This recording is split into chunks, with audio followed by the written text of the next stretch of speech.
mayat Yesus masih tetap tergantung di kayu salib. Saudara tahu, sudah mau gelap, mayat Yesus masih ada di kayu salib. Karena itu Alkitab yang catat, tidak ada seorang pun, murid-murid Yesus pun tidak berani untuk mendekat dan untuk meminta mayat Yesus supaya diturunkan di atas kayu salib. Saudara bisa bayangkan, seandainya saudara ada keluarga, ini saya kasih contoh. Walaupun beda jauh dengan peristiwa Yesus disalibkan, ini masih bulan Paskah. Orang baru selesai merayakan Jumat Agung, kebangkitan, Paskah kita sudah rayakan. Saudara bisa bayangkan seandainya ada kita punya saudara atau keluarga di rumah sakit, jangankan di kayu salib, ini di rumah sakit. Di rumah sakit sudah mati saudaraku, sudah beberapa waktu mati. Misalnya contoh sama dengan Tuhan Yesus saja. Sudah sekitar jam 3 sore Yesus mati. Sudah mati dari jam 3 sore, semua malam saudaraku, tuh mayat masih tabiar-biar di kamar mayat. Ini seandainya saudara punya keluarga. Sudah beberapa jam meninggal, tidak ada keluarga yang mau datang kasih berganti baju. Biasa kan tradisi kita kalau orang meninggal, pasti selesai dia meninggal langsung dibawa kamar mayat, dikasih mandi saudaraku oleh perawat-perawat, dikasih kalau dia laki-laki dong setiap jas, baju putih pakai dasi, semua serba baru. Seandainya keluarga kita, mungkin contoh keluarga terdekat kita sudah meninggal beberapa lama, masih terbiar-biar saudaraku di dalam kamar mayat, tidak disentuh oleh keluarga, dibiarkan. Saudaraku, bagaimana perasaan kita sebagai keluarga? Tentu merasa saudaraku sangat sedih. Amin. Keluarga kita, terdekat kita masih terbiar-biar saudaraku, tidak diurus, sudah meninggal ini. Saudara bisa bayangkan lebih daripada itu yang Yesus alami. Mayatnya saudaraku sudah mati. Ini saudaraku, waktu itu Yesus sudah mati, sudah tidak bernafas lagi. Tetapi mayatnya itu masih ada di kayu salib. Ngeri ya saudaraku, orang mati tetapi mayatnya masih tergantung di kayu salib. Orang saudara bisa bayangkan, mayat ini saudaraku yang sudah tidak bernyawa, sudah tidak bernafas, tabiar-biar di atas kayu salib saudaraku, menjadi satu bahan tontonan saudaraku. Kita tahu perjalanan kematian Tuhan bukan perjalanan kematian yang biasa, tetapi perjalanan kematian Kristus menebus dosa kita itu penuh dengan kesengsaraan. Amin. Penuh dengan pengorbanan. Bahkan di saat nafas detik-detik Yesus menghembuskan nafas yang terakhir, dia mengalami yang namanya, saudaraku, kalau mau dikatakan sangat terhina. Sudah jadi mayat, sudah tidak bernafas, orang bilang sudah terbujur kaku, tetapi tidak ada satu pribadi yang tergerak hati untuk menurunkan mayat Yesus. Terutama saudaraku, ke-11 murid Yesus. Karena waktu itu tinggal 11 murid yang setia untuk melihat keberadaan Yesus. Walaupun mereka bersembunyi, tetapi yang benar-benar mendukung Yesus tinggal 11 murid. Yang satu sudah salah jalan, yaitu Yudas. Saudaraku, di tengah kehinaan yang Yesus alami, saudaraku, sudah mau malam, sudah mau gelap, tidak ada yang berani mengambil mayat Yesus. Betapa menyedihkan. Saudaraku, misalnya contoh lagi, ada orang saudaraku kecelakaan, misalnya tabrakan di jalan, tak tahu itu keluarga siapa. Ini contoh, kalau tadi contoh orang yang kita kenal, ini contoh yang lain lagi. Ada orang tabrakan misalnya motor jalan, habis tabrakan dia meninggal di jalan, so mati orang kasih biar. Saudara bisa bayangkan, so mati beberapa jam orang kasih biar di jalan, nggak ada yang berani untuk cari tahu. Mungkin dia ada bawa HP, telepon keluarganya, kasih biar saja begitu di jalan. Bagaimana keadaan manusia yang terhina semacam itu saudaraku. Sudah mati dibiarkan orang, biarkan aja. Yesus hampir sama seperti itu saudaraku. Dia sudah mati di kayu salib, sudah mau malam, hampir gelap. Saudaraku, kalau hampir gelap itu ya diperkirakan sudah jam 6 sore. Sudah mau malam, antara jam 6 itu jam 6 sore. Kalau jam 6 masih dibilang sore. Tetapi kalau masuk setengah 7 itu sudah tidak sore lagi. Orang sudah bilang setengah 7 malam. Jam 6 masih dibilang jam 6 sore. Tapi kalau sudah masuk setengah 7 mau ke jam 7 itu sudah disebut malam.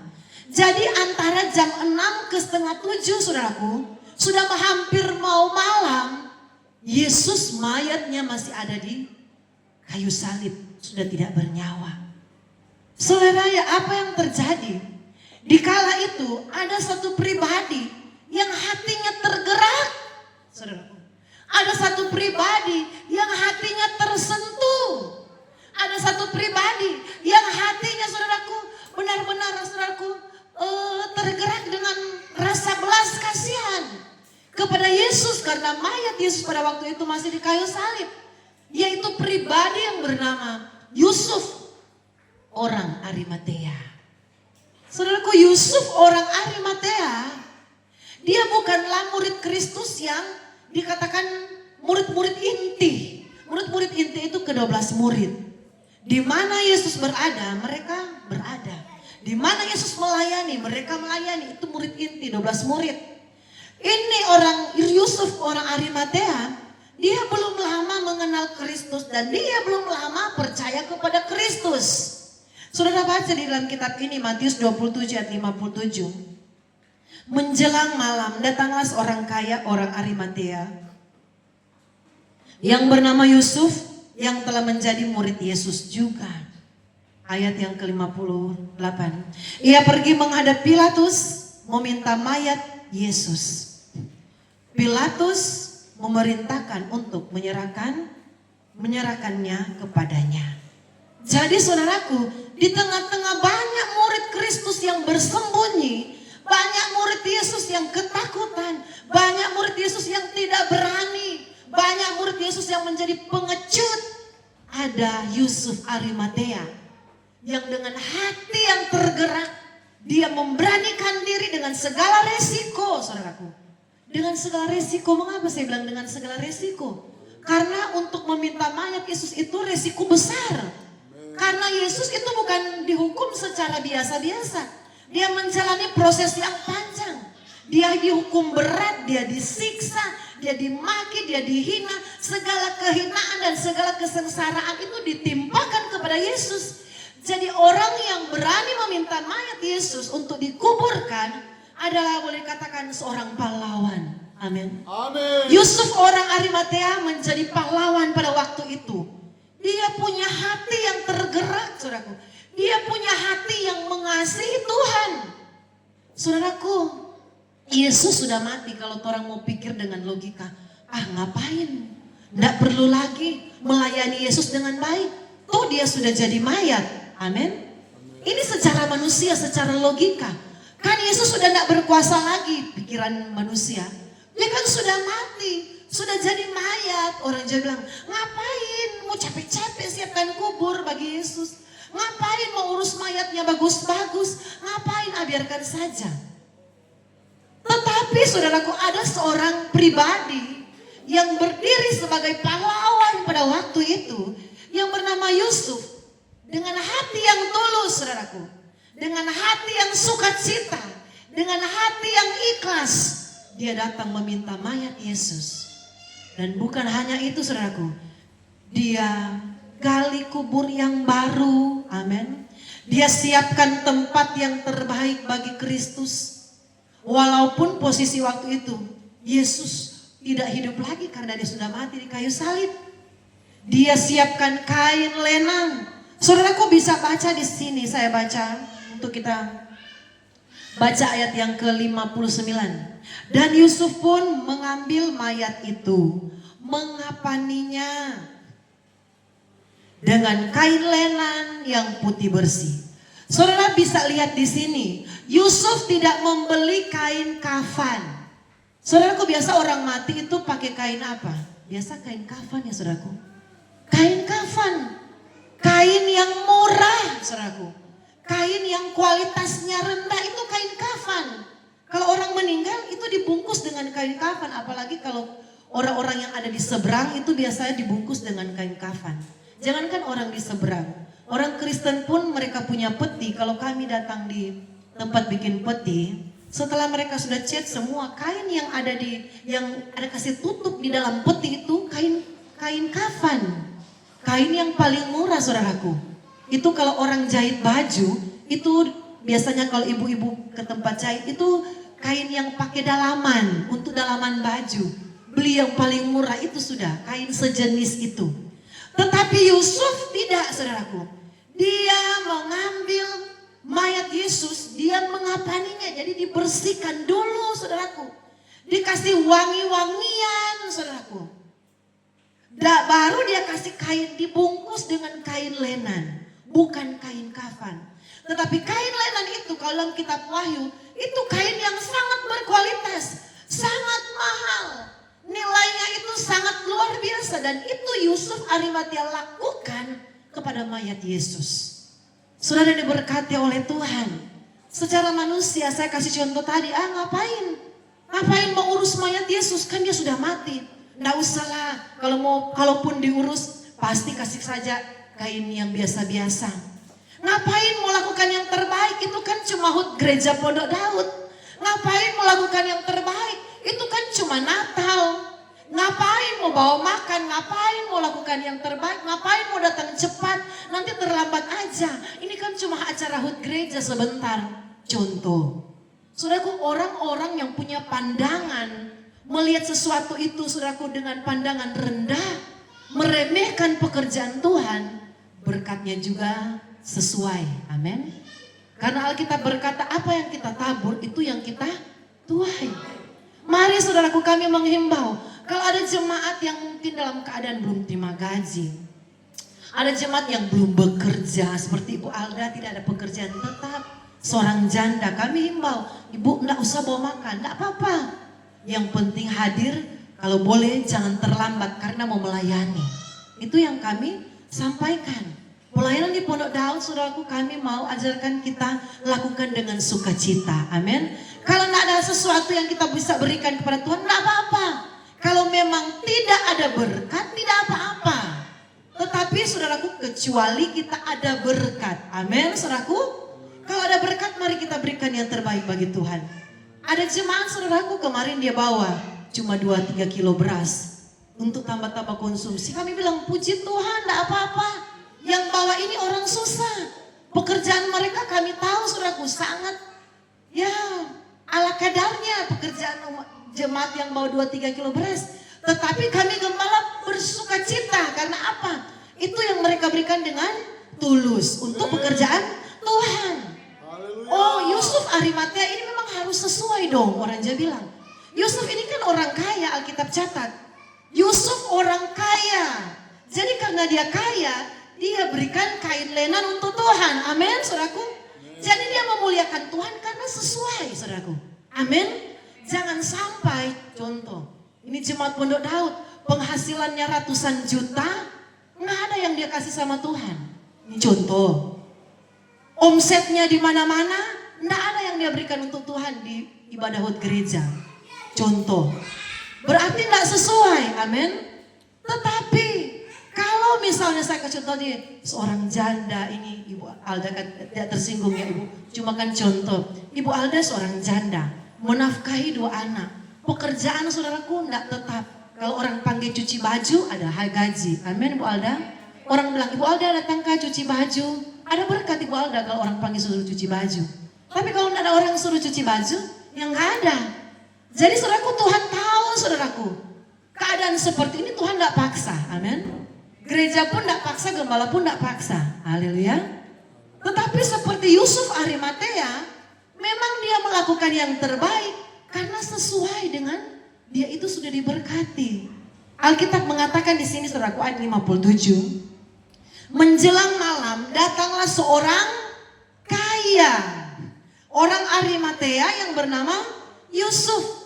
Jadi kalau jemaat sudah diberkati, kita muliakan Tuhan sesuai dengan berkat kita. Ini yang Tuhan mau.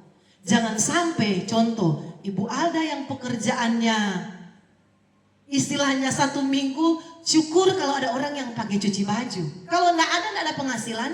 Tapi Ibu Alda yang pemberiannya yang terbaik. Wah, Tuhan mau tuntut. Di Pondok Daud ada yang penghasilannya puluhan juta. Di Pondok Daud ada yang banyak omset di mana-mana. Di Pondok Daud ada jemaat yang kalau mau dikata kelas atas, menengah ke atas. Tetapi waktu Ibu Gembala share di grup, orang kaya ini nggak tulis nama. Saudaraku, kami puji Tuhan. Kami melihat setiap kali acara gereja kita tidak pernah kekurangan makanan. Amin. Natal saja baru-baru saudaraku. Nggak ada aksi 5 menit. Nggak ada uang kas. Nggak ada saudaraku dana untuk Natal. Tapi saudaraku meja sampai nggak muat makanan. Meja depan saudaraku 15 menu makanan ada di meja depan. 15 menu itu beda-beda saudaraku. Dan itu saya bilang itu caranya Tuhan itu luar biasa. Walaupun waktu itu waktu Natal mungkin cuma 50% jemaat yang bawa makan. Benar, waktu Natal. Cuma setengah lah saudaraku. Mungkin yang lain tidak ada berkat. Cuma setengah yang bawa. Tetapi saudaraku 2 meja makan. Depan belakang itu full dengan makanan. Jadi kami berkata ulang tahun sebentar pasti full dengan makanan. Amin. Walaupun yang janji iman mungkin cuma 10% jemaat. Tapi saya percaya banyak mujizat Tuhan. Kami bawa undangan, orang bilang, Bu nanti saya bawa air fit. Saya hitung-hitung air fit sudah ada 15 karton. Pak Jerry 5, 2 kenalan 5, 10. 15 karton untuk sebentar malam. Saya bilang, aduh tidak akan habis-habis ini air minum. Itulah cara Tuhan, amin saudaraku. Tuhan mau kita melakukan yang terbaik sesuai apa yang ada pada kita, amin. Kalau kita tidak ada berkat, Tuhan tidak tuntut saudaraku. Kami bersyukur Tuhan kirim jemaat Ibu Rini. Sekarang Ibu Rini jemaat yang paling jauh di Pondok Daud. Ibu Rini dan Bapak Heldi. Mereka tinggal di Pasar Baru Sentani. Tadi kami baru di parkiran, belum ganti baju. Ibu sudah ada. Saya bilang, jam berapa dalam hati? Jam berapa Ibu Rini dari Sentani? Bawa motor lagi saudaraku. Sampai tiba di gereja saudaraku. Saya percaya ini sebagian dari yang namanya kita menjadi Yusuf Arimatea. Pengorbanan waktu dengan Tuhan, amin. Jarak yang sangat jauh. Ibu Rini bisa tembus sampai di Entrop. Bawa motor sendiri. Saya percaya ini satu hal yang bernilai di hadapan Tuhan. Kalau kita tidak mau makan tidak masalah. Yang penting kita berikan diri yang terbaik bagi Tuhan. Usahakan kalau kita tidak mau makan karena kita mungkin saya bilang tadi belum terima gaji, belum ada pekerjaan, apa-apa. Yang penting jangan terlambat. Nanti Tuhan bilang, kamu tidak bawa makan, tidak sibuk ada masak di rumah, terlambat. Oh, Tuhan semua bilang ini. Mungkin terlambat kalau mungkin ada yang sibuk ada mau masak kah, amin. Ya, Tuhan bilang maklum, dia kasihan ada mau masak dulu jadi dia terlambat karena ada masak 3 macam makanan, contoh. Tetapi yang tidak masak, usahakan jangan terlambat. Amin. Dan yang tidak bawa makan, jangan malu. Karena memang belum ada berkat, tidak masalah. Datang saja, puji Tuhan. Tuhan pasti berkati. Amin, saudaraku. Kita lihat di sini, firman Tuhan tidak panjang, tidak ada ayat referensi yang lain. Ayat 60. Lalu membaringkannya di dalam kuburnya yang baru, digalinya di dalam bukit batu, dan sesudah menggulingkan sebuah bukit batu besar ke pintu kubur itu, pergilah ia. Saudara lihat, ini Yusuf Arimatea memang wajar, dia orang kaya. Jadi dia beli kubur yang baru, digalinya dalam bukit batu, saudaraku. Bukan kubur bekas, karena di sana saudaraku di Israel ada juga kubur bekas karena mereka ditutup dengan semacam gua di waktu itu, di kala itu. Jadi bisa jadi ada kubur yang bekas yang sudah pernah ditaruh orang, mungkin yang sudah berpuluhan tahun dikasih keluar dia punya tulang-tulang dan diganti dengan mayat yang baru meninggal. Tetapi tidak dengan Yusuf Arimatea, dia beri yang baru saudaraku, yang terbaik bagi Tuhan. Kalau kita lakukan yang terbaik, tidak mungkin Tuhan tidak beri yang terbaik bagi kita. Amin saudaraku. Tidak mungkin Tuhan tidak beri yang terbaik bagi kita. Lihat di sini saudaraku, Yusuf karena memang dia diberkati, jadi dia sesuai apa yang dia lakukan kepada Tuhan sesuai. Saya percaya yang hadir hari ini, mari kita hadir sebentar jam 5 sore. Saudaraku, ulang tahun atau acara-acara di Pondok Daud jarang sekali itu terlambat. Tahun lalu, Natal kita yang baru lewat, ada undangan dia sampai pulang. Kami waktu ketemu saudaraku di acara Natal yang lain, saya bilang, Bapak kenapa tidak hadir waktu Natal? Aduh, saya sudah malu. Saya datang sudah sementara firman di rombongan. Jadi saya sudah balik. Jadi dia malu, ada kami undangan, dia datang sudah sementara firman. Karena memang ibadah Pondok Daud itu saudaraku, jarang sekali kalau mau terlambat jauh. Biasanya itu tepat waktu. Jadi mari jemaat-jemaat Tuhan, ada keluarga Dance yang hadir hari ini. Mari kita datang sebentar jam 5 sore. Ada ibadah ulang tahun di gereja. Mari datang kita beribadah, mengucap syukur dengan ulang tahunnya pekerjaan Tuhan di tempat ini. Karena apa saudaraku, kami berusaha melakukan ulang tahun ini. Karena 20 tahun Tuhan tolong itu bukan gampang. Banyak sekali lika-liku, banyak sekali tantangan, perjuangan, air mata yang sudah dilewati oleh pelayanan Pondok Daud sehingga bisa genap 20 tahun. Jadi mari jemaat Tuhan, firman Tuhan tidak panjang. Kalau ada yang tidak bermasak, karena memang tidak ada berkat, tidak apa-apa. Saudaraku, Tuhan pun tahu, amin. Tetapi yang sangat disayangkan, ada jemaat, jujur ya saudaraku, ada jemaat yang saya lihat bukan yang tidak ada yang hadir hari ini. Jemaat yang sudah asetnya sudah banyak di mana-mana, keuangannya sudah sangat besar, tidak ada satupun menu yang dia berikan untuk Tuhan. Saya cuma bilang tidak apa-apa, Tuhan sudah cukupkan dari tempat lain. Tetapi yang sangat disayangkan, kadangkala apa yang kita buat itu menentukan berkat kita. Kita sudah diberkati dengan omset yang boleh kata ratusan juta, mungkin sudah sampai M. Tetapi mari kita belajar taat, setia dengan pekerjaan Tuhan. Saudara, terima kasih semua kita yang sudah hadir hari ini. Jadi saya ingatkan kembali lewat firman Tuhan, kalau boleh yang melayani sebelum jam 5 sudah ada di gereja. Kalau mungkin jemaat-jemaat jam 5 teng tidak masalah. Tetapi kalau yang melayani usahakan sebelum jam 5. Karena banyak kali undangan sudah hadir, singer-singer baru sudah naik. Kadangkala sudah lagi girang-girang, haleluya, singer satu baru muncul karena terlambat. Jadi jangan sampai kita mempermalukan nama Tuhan, amin. Karena pernah juga terjadi seperti itu. Jadi kalau boleh tidak terjadi lagi seperti itu. Usahakan singer-singer naik sama-sama. WL naik sama-sama. Supaya tidak ada yang bikin mau nanti ada yang bersorak-sorak. Soraklah. Semua lompat-lompat. Ada singer satu baru dia jalan kaki. Slow lagi. Udah saudaraku backing hilang selak ini saudaraku.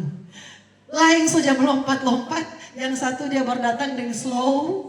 Jadi saudaraku tidak jadi berkat di undangan. Kalau orang sesama jemaat paling semua aku mengerti. Amin. Sesama jemaat coba aku tahu lah saudaraku.